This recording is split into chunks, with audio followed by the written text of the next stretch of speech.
So you're getting ready to send your set in for service.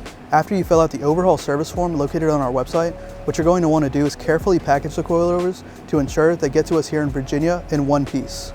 We'll start with a single coilover and go from there. So now that we've got the single coilover assembly that we're going to be shipping, what we want to do next is find the proper size box that fits the coilover. So obviously fold it.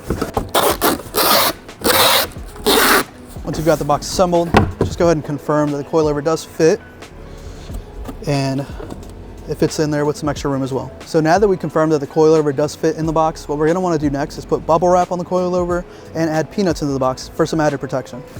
For this demonstration, I'm going to be using a single sheet of bubble wrap, but you can use as many as you like. We're going to put the coilover in the bubble wrap and wrap it as so.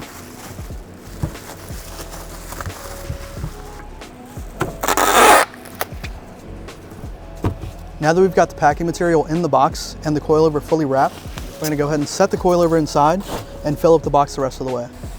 Now that we've got the box filled up the rest of the way, we can go ahead and tape this shut and drop it off at our local shipping facility. You can use your preferred shipping carrier for this. Just make sure you ship it to us here at Fortunato at 1495 Oak Ridge Terrace, Powhatan, Virginia 23139.